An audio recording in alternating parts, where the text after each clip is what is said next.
Today, I'm going to walk you through the 5-step blueprint I've used to help hundreds of men lose 20 pounds of fat in just 10 weeks. But I'm not just going to tell you how to lose the weight. I'm going to show you how to keep it off for good. You're not going to have to cut out your favorite foods. You're not going to have to do hours of boring cardio or any cardio for that matter.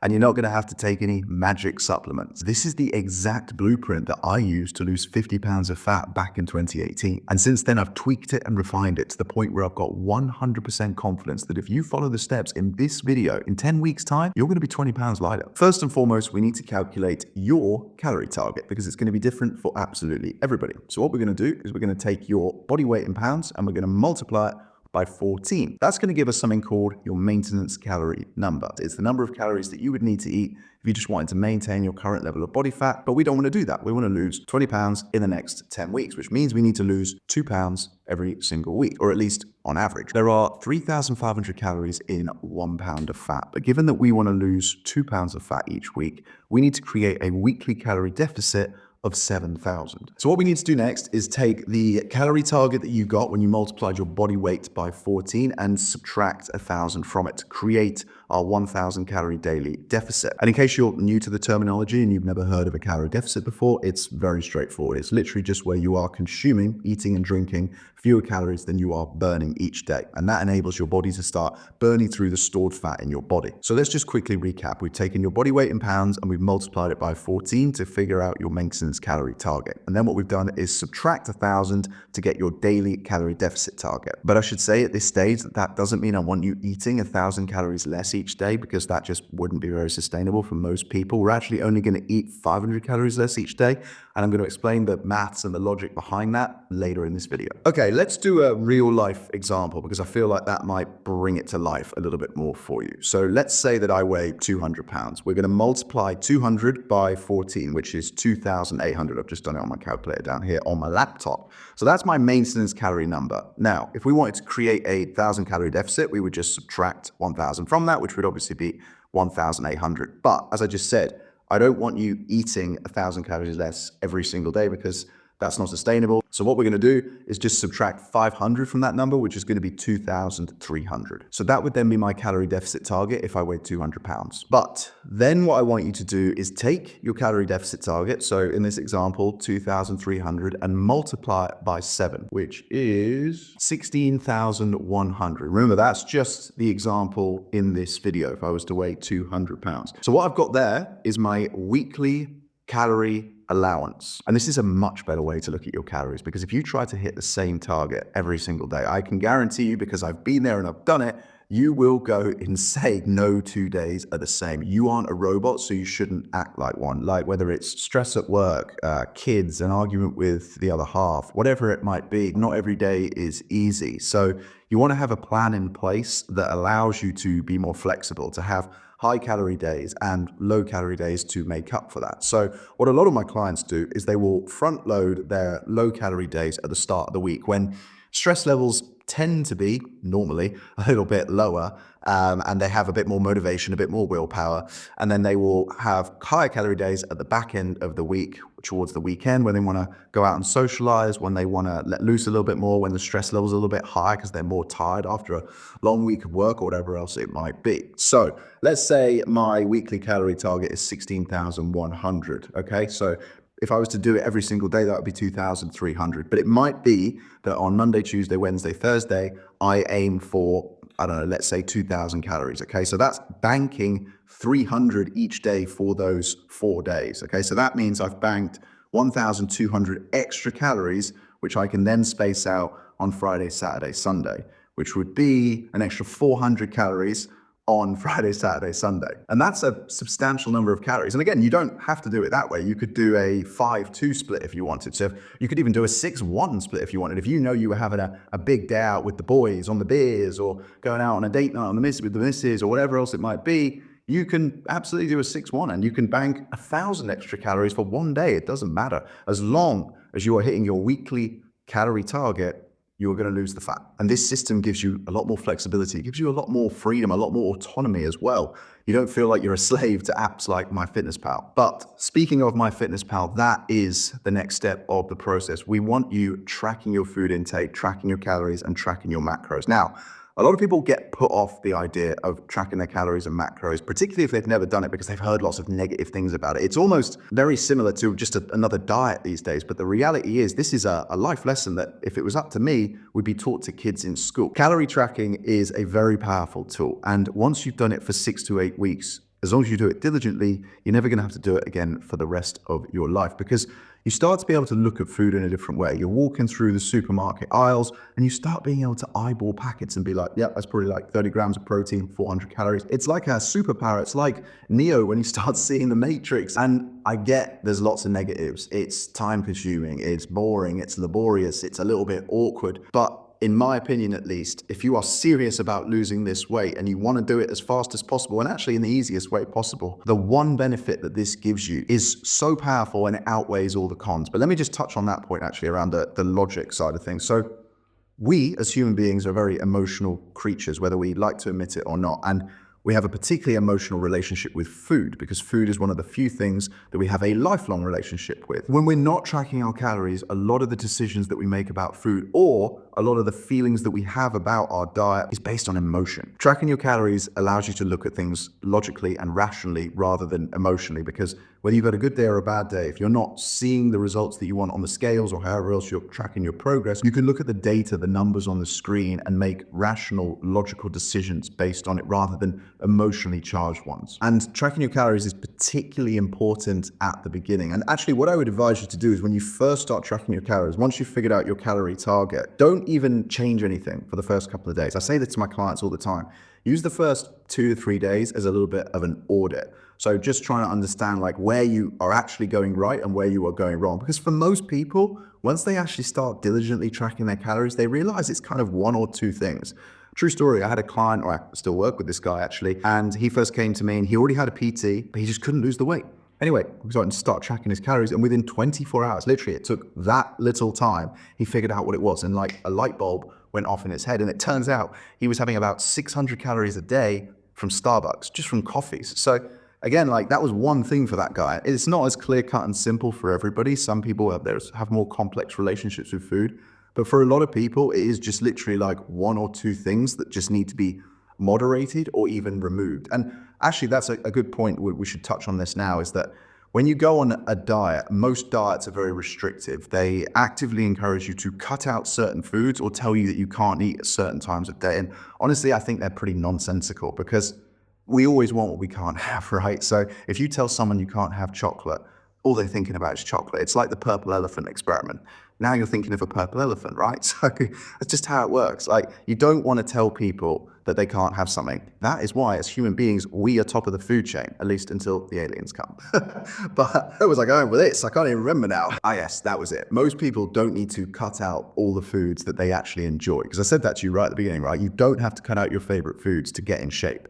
It's just about moderating them. It's about understanding where you're going wrong. And another really powerful part of the process when you start tracking your calories is that it shifts your mindset and your value system towards certain foods. So when he discovered that it was those Starbucks that were preventing him from losing the weight, even though he enjoyed them, even though he looked forward to them, it was like his morning ritual, he got rid of them overnight. I didn't even tell him to do it. He just realized that they weren't worth 600 calories. They weren't worth him staying in the shape that he was. He wanted to lose the weight. He was determined. He valued that higher than he valued the Starbucks. And all he did was swap it out for a black Americano, which has like 5 calories in it. So there you go. I should work for MyFitnessPal, shouldn't I?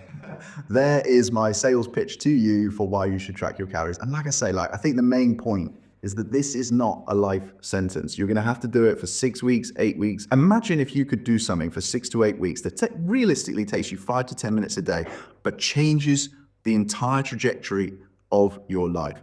Surely that is a deal that you're gonna take, right? Before we move on to talking about step 2 of the blueprints, one more thing I wanna say on step 1. So when I first started working with all of my clients, I give every single one of them personalized calorie and macronutrient targets. I used a far more advanced algorithm and AI to help me figure out those targets for them than just the rudimentary body weight in pounds multiplied by 14 equation. I do actually have a free calorie calculator, which you're welcome to use. You can just click the first link in the description underneath this video if you want. I will send you personalized calorie targets and a protein target as well. It's only going to take 30 seconds. You just have to enter your age, your weight, your height, your sex, and how active your lifestyle is. So like very basic information, and I'll send you your personalized targets straight to your email inbox. If you want to do that, go ahead. Like I say, it's a more precise equation that I use, and there's an algorithm that sits behind my calculator that helps me to calculate those targets for you. Anyway, the point I was making was that a lot of people, I will give them their target. Let's say it's 2,000 calories a day. And then in their first week, they will connect their MyFitnessPal with me. It's quite cool. As their coach, I can actually see their food diary. So I can see what they're eating. I can see how much they're eating. I can see whether they're low on protein or high on carbs or whatever it might be. And it's useful at the beginning for me to be able to audit that with them, not to be able to like discipline them or scold them or tell them off or shower them. It's not my coaching style whatsoever. Just more so to guide them or to make them aware. It's like, oh, I saw yesterday your protein was a little bit low, or oh, what did you do yesterday because your carbs was really low, or whatever it might be, something like that. A lot of them, I will give them a target, 2,000, and the first thing they will do is go, well, if I eat 1,500 calories a day, I'll lose weight faster. Like, listen, I've done a whole other video about this, about the reasons that you should actually eat more if you want to lose weight and you want to do it properly, which I'll put a card so it's like up here on the screen. Maybe it'll be up here. I'm not sure. This is inverted. Whatever. It's on the screen somewhere now. And you can go watch that video after this one if you want. Open a new tab. But watch the rest of this video first because there's a lot of value in it. But basically, a lot of people will cut their calories even lower. And again, like this is just like going on a crash diet. It's not sustainable. So let's say I've given them an aggressive deficit, whether it's 500 calories, 1,000 calories. They will then put themselves into an even bigger deficit. And then after 3 weeks, they're like, oh, I'm like 7, 8 pounds down. I'm like, that's amazing. And then we look at their calories and it's because they've been living on what I would call poverty calories. It's not sustainable. I don't want any of my clients or any of you guys on a crash diet. So whatever target comes out, follow that number basically. Okay, step number 2 of the blueprint is that we want to optimize your nutrition for fat loss. So now that we've figured out your calorie target, we want to dive into the weeds of your macronutrients. So in case you don't know, let's go right back to the basics. We have 3 macronutrients that makes up all of the food that we eat. We have protein, we have carbs, and we have fat. And all 3 of these macronutrients play an essential role in your body. They all have very important functions. So protein isn't just for the bodybuilders who want to get like, absolutely massive.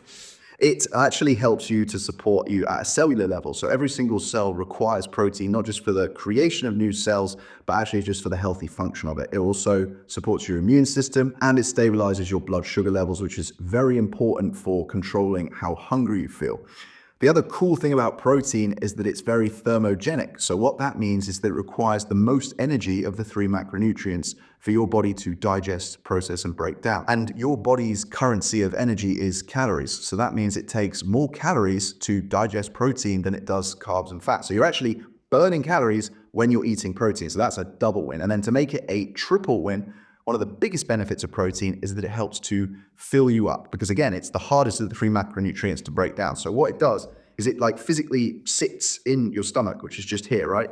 And when it does that, it sends a signal in up to your brain, up to here, telling your brain that you are full. So what that does then is it brings the level of what's something called ghrelin, which is your hunger hormone, down to a normal level. So then you're not constantly tempted to run into the kitchen every 30 minutes for another snack. That alone, to be honest, I think could solve 90% of people's problems because once most people start tracking their protein, they realize that they are woefully under the target of where they want to be. I recommend as a very broad brush that you aim for at least 100 grams of protein per day. And I think once you start tracking your calories and once you start doing this, you'll realize that you were probably eating, most of the time when I start working with people, for women, they're eating around 60 grams of protein. Men tend to be between 70 to 80, just generally speaking. This is where you want to be aiming for lean meats, for fish, for dairy, for eggs.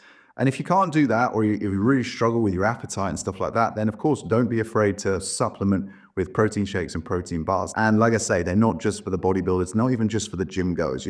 Protein is super important whether you're 16 or whether you're 80. If you want to be more precise, what you can do is you can multiply your body weight by 0.8 and eat that many grams of protein, okay? And then we come onto your carbs. Now, carbs have been blamed for everything for generations, which is absolutely insane because they are your body's preferred source of energy. Now, your body can run on something called ketones, which it gets when it breaks down fat that you eat, and we'll come on and talk about fat in a second.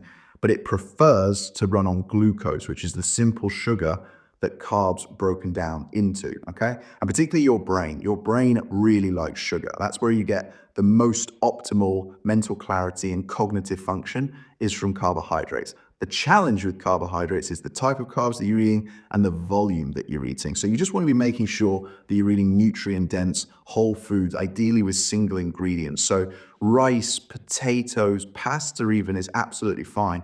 What's not ideal is the highly processed, hyperpalatable junk and processed food that a lot of people are over consuming on. And essentially, the problem with that stuff is it's full of what we call empty calories. So it counts towards your calorie target, but there's no nutritional benefit. So you don't feel any healthier from it, but even more of an issue, you don't actually feel full from it. And this is why if you go and have a fast food or whatever it might be, within 30 minutes, you're hungry again, right? So again, like once we've got our calories sorted, once we've got our protein sorted, the next big thing is just cutting out the junk food, cutting out the processed food. And one of the biggest benefits that people see from this, actually, particularly after 2 weeks, is they realize just how much inflammation they had in their body, just how much bloating and water weight they were holding on to. And a lot of people, if they have a particularly unhealthy diet where they're eating a lot of processed food every single week and they cut it out and they do like a 2-week complete cut out, they will find that they will drop 10 pounds in 2 weeks. And a lot of that is just water weight. It's not fat, but it's pretty powerful. It's pretty motivational. It gives you a lot of momentum to keep moving forward.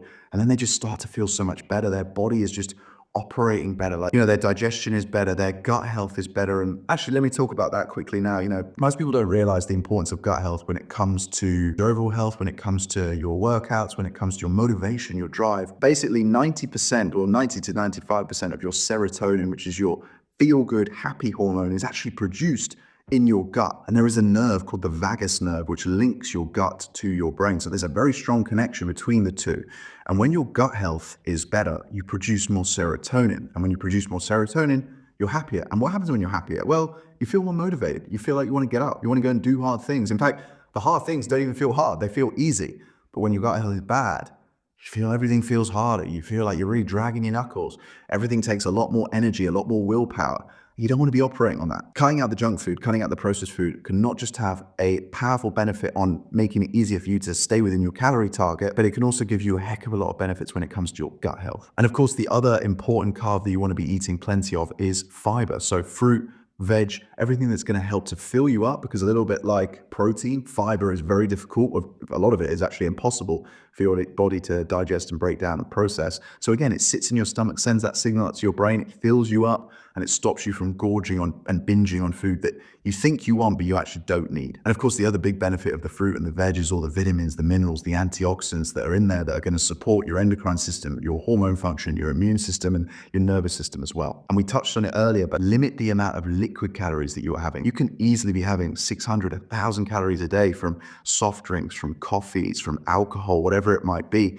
If you're serious about losing this fat, one of the easiest, one of the most high leverage things that you can do overnight, essentially, is just cut out those liquid calories, switch to black coffee, just have water every day, electrolyte drinks, protein powders, whatever it might be. But if you cut the number of calories that you're having from liquids, it's going to make a massive difference. And then last but not least, you've got fat. So fat is responsible for helping support your endocrine system, so your healthy function of your hormones, and also for backing up and supporting your immune function as well. So stopping you getting ill. And that's very important when you're in an aggressive calorie deficit. When you're trying to put your body through quite a substantial change, it will fight back really hard. And one of the things it will do, unfortunately, is it will actually try to make you ill. It will do this by reducing your immune response, because you just don't have the energy. So making sure that you're eating enough fat in your diet is very important. Now, there is no right answer when it comes to your macronutrient mix. And again, when I start working with my clients, I give them all personalized macronutrient targets based on their goals, their lifestyle. But a rough kind of mix you can aim for is 25% protein, 25% fat, and 50% carbs. And you might be surprised. You might be like, oh, 50% carbs. Like, I can't eat carbs and lose weight. Like I said, you absolutely can. Carbs are your body's preferred source of energy. And if you go and watch that video after this video that I told you about earlier, you're going to understand why I'm encouraging you to eat more carbs. So that's the power of all three of your macronutrients. The other thing that you want to be doing when it comes to your food, when it comes to your diet, is making sure that you're following a couple of simple principles that make it very easy to stick to. So we've already talked about the value and the benefits of following a balanced diet, making sure that you're getting plenty of all three macronutrients, your protein, your carbs, and your fat, and not following an extreme, regimented diet like vegan or carnivore, where you'd be essentially eliminating a lot of these food groups. The other ones you want to be making sure that you're following are that your meals are very quick and simple to create. You'll get a lot of people who, release these recipe books, and I've got my own one, but the purpose of my recipe book, I actually call it the anti-diet recipe book. I'll put a link for that as well in the description. All the meals in that you can make in 15 minutes or less. And that's kind of the purpose of me creating the recipe book, is that you want meals that are quick, that are simple, that you can make like a drop of a hat. Because a lot of these recipe books, they'll make them and then you go and buy them and you're excited. You're like, yeah, I'm going to eat healthy. This is my year. I'm going to do it. And this is finally it. And then you realize that every single recipe in there that takes 2 hours to make and requires like 20 ingredients. It's like, no, that's not going to work for you, is it? Most people, one of the biggest, let's be honest, excuses that stops them from getting in the shape that they want is a lack of time. So if you're already struggling from a lack of time and I come along and say, right, you need to cook this 2-hour dish or this 3-hour dish every single day, it's just not going to be realistic, is it? But the most important principle when it comes to your diet is that you enjoy everything that you eat. In fact, the latest scientific study has just discovered that 95% of men who go on a diet end up quitting it. And unfortunately, a lot of them end up not just regaining the weight, but actually gaining even more weight. And again, we've talked about this, it's because diets don't work. You don't want a diet, you want to create a lifestyle. And the best way to do that is follow the 80-20 rule. So this is where you eat 80% of your food for function and 20% for fun. And it's the fun, it's the 20% that's going to keep you sane and stop you binging and gorging at the weekend. So what you want to do is find snacks and treats that you can fit into your calories every single day that feel like cheat codes. So just to give you a couple of examples of this, I used to be a absolute chocoholic. Like if there was a Chocoholics Anonymous, let's say, I would be a founding member. Like I was obsessed with the stuff. I would have so much every single day. So what I did was I cut it out for 2 weeks, which essentially allowed my taste buds to retrain themselves. And then when I went to go and eat normal chocolate again, it was actually too sweet for me. Same with soft drinks, by the way, you can do that too. So now what I do is just have dark chocolate. Now, the power of dark chocolate isn't that it's lower calorie or anything like that. Yes, there are some nutritional benefits because it's more of a whole food, nutrient dense with better vitamin, minerals, all this sort of stuff than milk chocolate does, which is more processed. It's just that it's more satiating. You don't need as much of it to feel full, to feel like satisfied, to have your sweet treat. And then the last thing you want to do when it comes to optimizing your nutrition for fat loss is making sure that you're staying hydrated. This is one of the most underrated habits, and we're going to talk about habits in a minute, that most people skip on. We've all heard a million times that we should be drinking more water, but most people don't do it. They don't put enough value in it. And remember earlier when I said to you about how a lot of this is just shifting your value system. Well, let me shift your value system on water now in the next 2 minutes. The reason that most people don't drink enough water is because they don't understand the benefit of it. But the fact of the matter is water is like the oil that you put in your car to make sure that it keeps running. And it only takes you to be 1 to 2% dehydrated for your brain to start shutting down non-essential processes. Now, that sounds very technical. What it means in real life, you become very lethargic. So suddenly the idea, the temptation to sit on the sofa and have an 8-hour Netflix binge becomes very tempting. All you have to do to counter that is stay hydrated, to drink 2 to 3 liters of water a day, and you'll have much more get up and go. It's like a backup energy system. So yeah, strongly encourage you to drink more water. And if you really struggle with this, let me tell you how I drink 3 liters of water every single day before 9 a.m. So when I first wake up, I'll have a 500 milliliter glass of water. And I know it's 500 milliliters because I have it in my protein shaker, which has the little lines on it so you can see how much water it is. And then I'll sprinkle in some electrolyte powder to give it a little bit of flavoring and tasting, and also to improve my sodium levels after I've been asleep for 7-8 hours. So that's 500 milliliters. And then I will leave and go to the gym about an hour later or so, and I will take one of these big bottles of water. This is 2 liters. And the idea, the mission for me is by the time I get home from the gym, I've finished this bottle. And then to top it up, to get to 3 liters, I'm having another 500 milliliter glass of water in my protein shaker. But this time I'm having it with a protein shake post-workout. And that's it, 3 liters of water by 9 a.m. Okay, step number 3 of the blueprint. And this is where we want to attack your deficit from both sides. So do you remember at the start of this video, I said that if you wanted to lose 20 pounds in 10 weeks, it would average out to 2 pounds of fat a week. And if you wanted to do that, you would need to create a 7,000 calorie deficit each week, which then works out to 1,000 calorie deficit each day. But do you remember I said that we didn't want you eating 1,000 calories less because that wouldn't be sustainable. So this is where attacking your deficit from both sides comes into the equation. So we set up your calorie target so that you're only eating 500 calories less. But remember, what we can do with our maintenance calories is 2 ways we can move that number. We can increase our maintenance calorie number by becoming more active. So that's exactly what we're going to do. We're going to get you burning an extra 500 calories a day, and that's going to create the daily 1,000 deficit that you need to be burning 2 pounds of fat each week. But I also promised you at the start of this video that you're not going to have to do any cardio. And I was not lying, because you do not. The best way to increase your calorie burn, to live a more active lifestyle, is walking. Walking just 8,000 steps a day, which might sound like a lot, but it's only going to take you about an hour each day, is going to help you to burn an additional 300 calories. But the other big power of walking, which is very misunderstood or just not understood at all, is how it can activate something called your parasympathetic nervous system.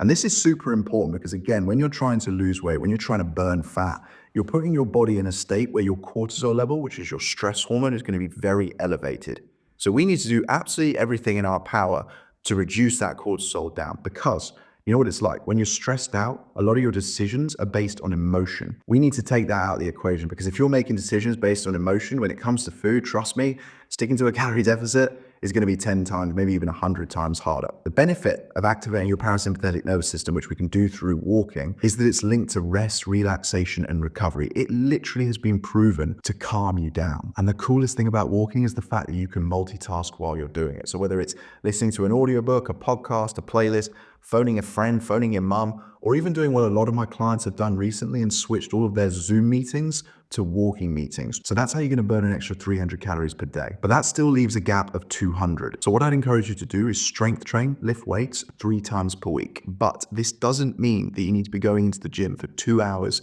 every single time. Quite the opposite, actually. If you can set your workouts up in the right way, you can be in and out in 45 minutes. So let me talk you through exactly how you want to be doing that. So the first thing you want to be doing is following a full body split. So that means each of your 3 workouts are working all of the major muscles in your body.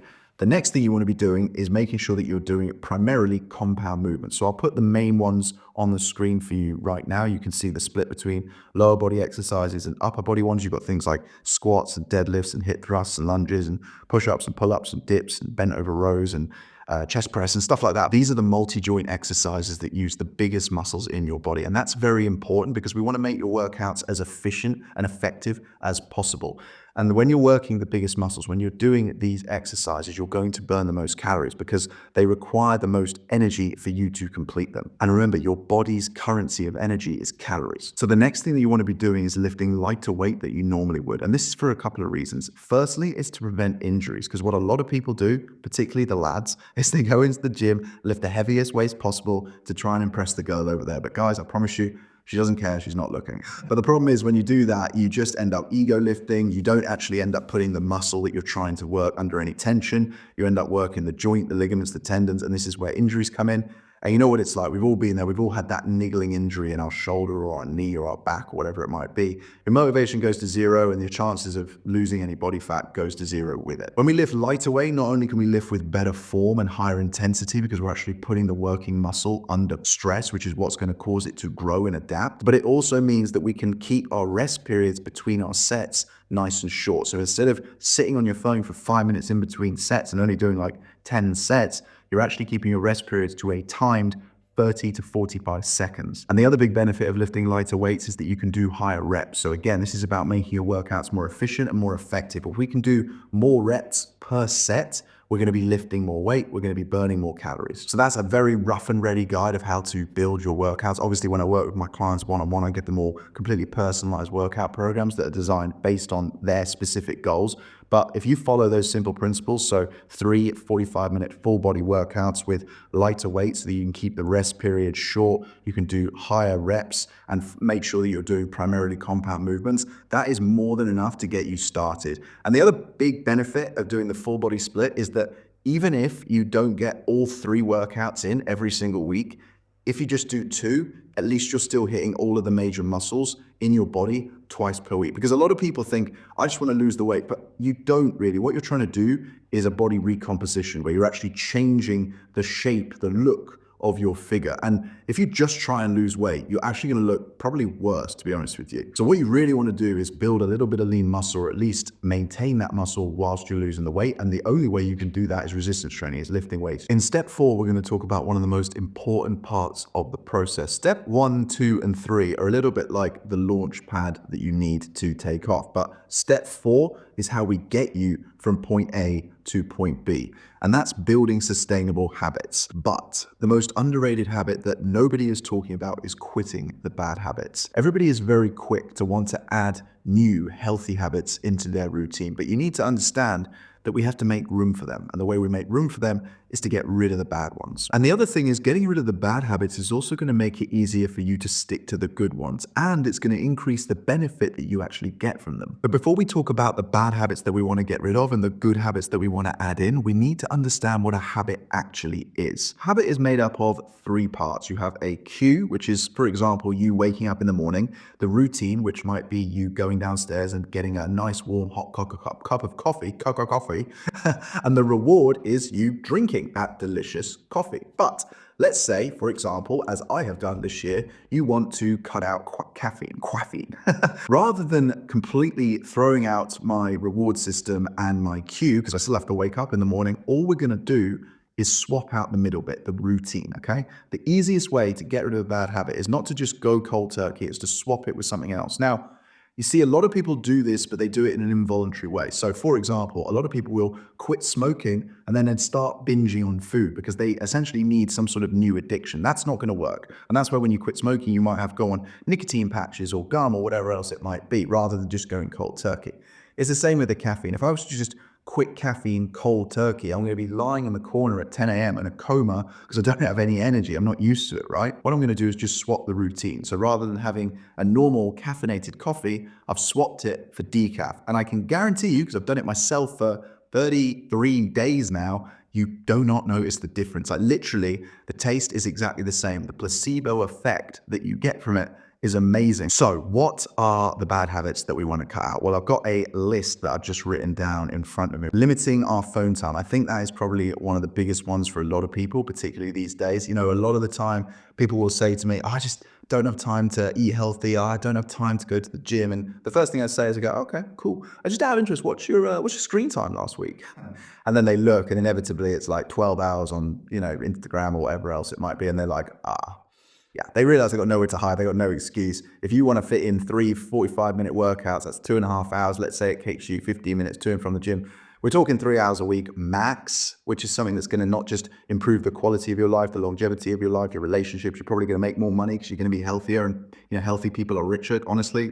So that's definitely number 1. Number 2 probably is going to take you off guard. Avoid the supermarket. So if you can, you want to be doing your food shop online. This is definitely available in the US. It's definitely available in the UK. I'm in Spain now. Unfortunately, it's not available here, which sucks. But supermarkets are set up in a very emotionally controlling, engineered way. If you notice, when next time you go into your supermarket or grocery store, if you might call it that, you will see that the bread or the snacks are always at the front, and that the smell is trying to lure you in. It's a little bit how restaurants will always give you bread before they've even taken your order, because there have been scientific studies that have been done on this that show that people who eat the bread order more food, so they spend more money. That's exactly what supermarkets are doing. They're trying to get you to come in. They know you're coming in with a plan of what you want to buy, or a rough plan, but they want to add more stuff to your basket that are essentially emotional buys. So they know, particularly if you're going into that supermarket hungry, you're chucking stuff in your basket, in your shopping trolley, that you had no intention of buying, but whether it's on offer or it's just positioned in the right place in the supermarket, you're going to grab it. If you do your food shop online, all these supermarkets will deliver to your front door. You'll get cheaper prices, you'll get the best produce, you'll get the freshest stuff, and you don't have to go anywhere. And it takes about 5 minutes to order it all once you've done it the first time. Because the first time you go on the site, you essentially build your basket. And then most people will go on and just go add. They add the same things. Maybe every now and then they'll chuck in an extra couple of things, whatever. Maybe they'll see an offer on there and they're like, oh, that's actually quite good. I'll get 2 for the price of 1, or whatever else it might be. And they are done. 5 minutes, it's ordered to their front door. Happy days. They get the cheaper price, they get a better food, and they're good to go. And they're not emotionally buying food that they then feel like they have to eat because it's sitting in their fridge or freezer. So that's number 2. Number 3, similarly related, is to delete all of the food apps, whether it's Uber Eats, Deliveroo, Just Eat, what's the other one in the US? DoorDash, I think it's called. Get rid of them all. One of the biggest, highest leverage things you can do is cut out all of the junk and processed food. And unfortunately, nowadays, it's just too convenient. And you'll be surprised just by deleting the app and putting that little bit of friction in between you and that food that you want. We don't want this stuff. So delete the apps. Next one. This is much more obvious. Alcohol, drugs. It just goes without saying. Of course, you can have the odd beer here and there. We talked earlier about how you can factor in high calorie days as well as low calorie days. So if you want to enjoy a couple of beers or a glass of wine or a whiskey or whatever it might be at the end of the week, absolutely, of course you can do that. What you can't be doing is having 10 beers every single day and expect to lose 20 pounds in 10 weeks. I know this sounds almost patronizing, but you'd be amazed how many people will report back to me. They're like, yeah, but I thought I could do that. No, you can't do that. Come on. Drugs, I don't even say anything about that. The next one might surprise you a little bit, is to cut out toxic people. So you've probably heard the study about you are the sum of the 5 people that you spend the most time with. That's actually not true. It's been misquoted, that study. What the actual study says, it's out of Harvard University, is that you are the sum of the 5 people in your reference group. So this is essentially the people that you spend the most time with or the most time consuming their content. So a lot of people now, they have relationships with more people online than they do in real life. So if you're sitting there watching lots of negative content on social media all day, that is your reference group. You need to change that. So you need to essentially cultivate who you are following on social media, whose content you are consuming. Hopefully I'm on the nice list, not the naughty list. So don't unfollow me. But yeah, you want to definitely cut out toxic people. Next one, skipping meals. So when you do this, and again, when you go too low on your calories, it causes energy spikes and energy crashes, and it basically negatively affects your hunger hormones, which makes it very hard for you to stick to your calories. Snoozing your alarm. You just need to get up, you need to get the work done, jump in a cold shower, trust me, 45 seconds, gonna change your life. Sitting down too long, if you struggle with this, which a lot of people do, particularly if you have like an office-based job. Even now, I've been sat here for like 45 minutes, an hour, and I can feel my back starting to seize up.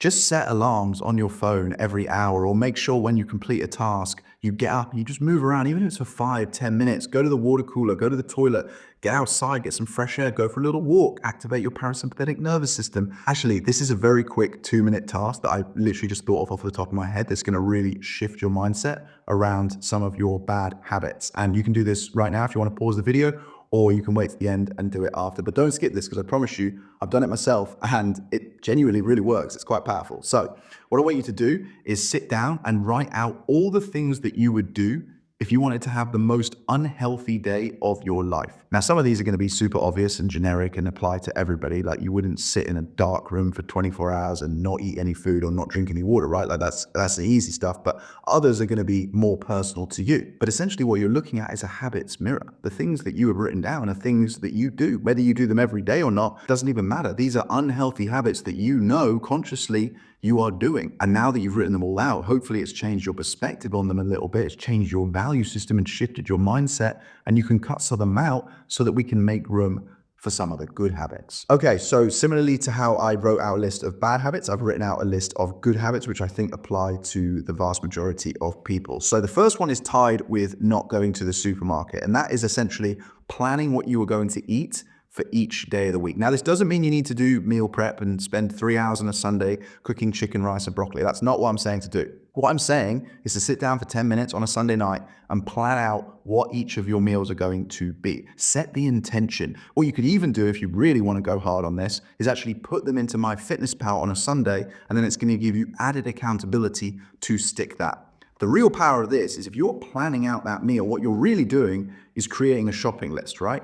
And then you just go online, you order those foods from your supermarket of choice. They get delivered to your front door, and happy days, because you've got all your meals planned out for the week. The next one is to set a bedtime alarm and then actually go to bed on time. So most people, let's say 99% of the world, have an alarm to wake them up in the morning. But I think this is actually the wrong way to look at it. I used to think that there were 3 equal parts to our health. You have your movement, your nutrition, and your sleep. But the older I've gotten, the more experience I've got working with more clients around the world over the last 6 years, the more I've realized that sleep is the foundation of your health, because without high quality sleep, without enough sleep, everything else just feels almost impossible. You're running on pure motivation and willpower, and that's a very finite resource. And when it runs out, you essentially quit.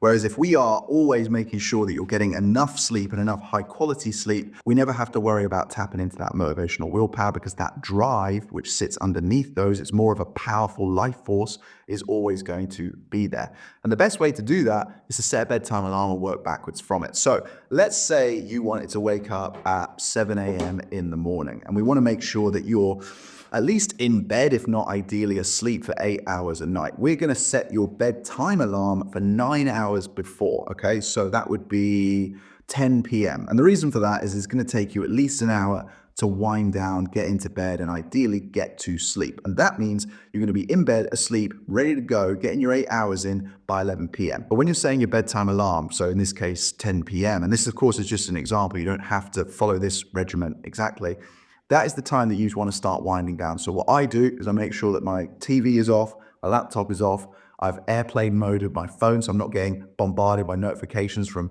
the news or social media or even WhatsApp. And I'm reading a book, or I'm just chilling, or whatever it might be. I might be listening to a podcast. I'm quite into doing that at night as well. But essentially, this is setting yourself up to get ready to go into a deep REM sleep. Other ones that I've written down, we've got managed stress. Now, listen, I appreciate that's very generic and like the obvious, Doug. Thanks for that. But the best two ways to do that are, like I say, setting your bedtime alarm and walking, which we've already spoken about. Then we want to make sure that we're hydrating properly. We've already spoken about that. I've written walk more twice. There you go. That's how important it is. More. Next one is obviously stay consistent with your workouts and track your calories. This sounds quite rudimentary. It sounds quite obvious, but none of this stuff is sexy, but it works.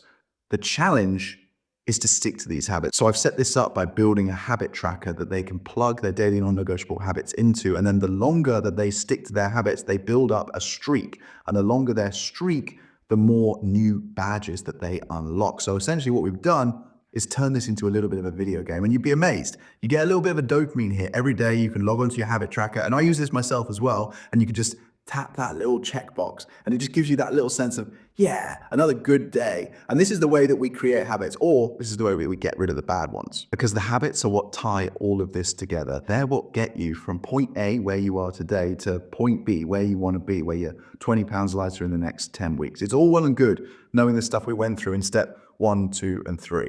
But the habits is where you put it into action. And then step 5, which we're going to talk about now, is what ties all of this together. And that's accountability and consistency. It goes without saying that if you want to hit your target, you're going to have to be consistent. And that's why we want to make this process as easy, as frictionless as possible. And this is exactly why I never put any of my clients on these extreme restrictive diets, because sure, they could lose 20 pounds in the next 4 to 5 weeks. All I would need to do is lower their carbs down to 20 grams a day. They would lose about 5 to 10 pounds of water weight in the first 2 weeks, and then we could probably get rid of about another 5 to 10 pounds of fat in the next 3 weeks after that. So yeah, maybe like 5 weeks, but do you think that would be fun? Do you think that would be sustainable? Do you think that'd be realistic for a father who's got a 10-hour-a-day job and got 2 kids and a wife at home, who's also worrying about paying his mortgage, paying his bills, and wants to actually see his mates and have some energy at the end of the day? Of course it's not. This is not something that we can apply to real life. So yes, in theory, you could put yourself in a 2,000 calorie deficit. You could be vegan or carnivore or keto, any of this nonsense. But this isn't what we're trying to do here. We're not trying to create a diet. We're trying to create a lifestyle. And the easier that it is to stick to all of this stuff, the easier it is to be consistent. But the one thing I want to say about consistency at this stage is that it's not about being perfect, because that is the beauty of humanity, is our imperfection. We are not perfect in any way, shape, or form. And the harder you try to be perfect, the harder you're going to have to work to get to your goal. I know that sounds a little bit counterintuitive, but trust me when I say this, I've worked with hundreds, if not maybe thousands of people at this point, and I've seen it. The people who get the slowest results are the ones who are trying to get there as fast as possible. You want to be focusing on your trajectory, your direction that you're going in, rather than the speed that you're traveling at. Because think of it this way, you could be going 100 miles per hour towards a goal, but then find halfway along the journey that you're going in the wrong direction. So now you have to turn around and go all the way back. Or you could be going at 5 miles per hour in the right direction, and it's easy as pie. So the best thing that you could do here is make tweaks rather than completely overhaul your lifestyle. If everything that I've been through with you today really resonates, what I'd recommend you do is just start with step 1. Don't try and do step 1, 2, and 3 in the next couple of days. Space this stuff out. Today, all you need to do is figure out your calorie target and start tracking your calories to make sure that you're within that budget. Once you get comfortable with that, then start working on your macros. Are you getting enough protein in? Are you having enough carbs? Are you eating enough fat? And then once you've mastered that, then you can move on to step 3. That's exactly why I've split this up into a 5-step process. If you try and do step 1, 2, 3, 4, and 5 in day 1, you're going to fail by day 3. And please remember, one of the easiest ways for you to stay consistent is to track your data. The more data that you've got, the more decisions you can make with logic and rationale and common sense rather than emotion. So whether it's your calories and your macros, what your weight is. And by the way, actually, I should have said this earlier. I would encourage you to weigh yourself every single day, primarily because I want you to get over the fear of your scales. A lot of people, particularly when they're trying to lose weight, they're actually scared to get on the scale. So I need to expose you, funnily enough, to the law of exposure. The more often that you jump on the scales, the less that number's going to mean to you over a period of time. So the first couple of days, you might be like, oh, I don't like the numbers that I'm seeing. But after day 5, day 6 of it, you'll just be like, oh, whatever, it is what it is. The other big powerful part of this is that you can start to see the trend. You will start to see how your weight fluctuates day to day and even hour to hour. But some of the other stuff that I get my clients to track is things like how much water they've been drinking, how their energy levels have been, how much sleep they've been getting, how happy they are, as well as their weight, as well as their calories, their protein, stuff like that. Because again, the more data that we've got, the more we can look at this stuff with rationale, common sense, and logic rather than emotion. Because when we're looking at things emotionally, we're very tempted to chop and change all the time. And this is why you see people on yo-yo dieting phases. 1 minute they're doing keto, 2 weeks later they're doing carnivore, 2 weeks after that they're doing a water fast or something else ridiculous like that. The most tempting time to change everything is when you've got no data. The second most tempting time to change everything is actually when you're going in the right direction, but you don't feel like you're going as fast as you want to. It's an innate need to self-sabotage that we all have within us, but you have to resist it as much as possible. I actually had this conversation with a client of mine yesterday. He has lost 6.5 kg. So what's that, like 13, 14 pounds in 4 weeks, which is absolutely phenomenal. He's actually way ahead of where I'd expect him to be at this stage. But the conversation that I had with him is that now the weight loss is going to start slowing down as his body starts to fight back. And he is going to be tempted to change everything. But he has all the evidence that he needs, that he is on the right path, on the right course. So all he needs to do is keep going. But unfortunately, he has become accustomed to losing a kilogram, so about 2.5 pounds per week, which is absolutely fantastic and amazing. But now he needs to reset his expectations because the weight loss is going to drop to about 1 pound of fat a week. But he's still losing 1 pound of fat a week, so he's still going in the right direction. Now, if you don't have someone in your corner, that level of accountability, telling you that sort of stuff, you don't realize it and you think, it's not working, it's slowed down, it's stopping. And your temptation to throw it all out the window and change your entire system goes up to 100. You don't want to do that.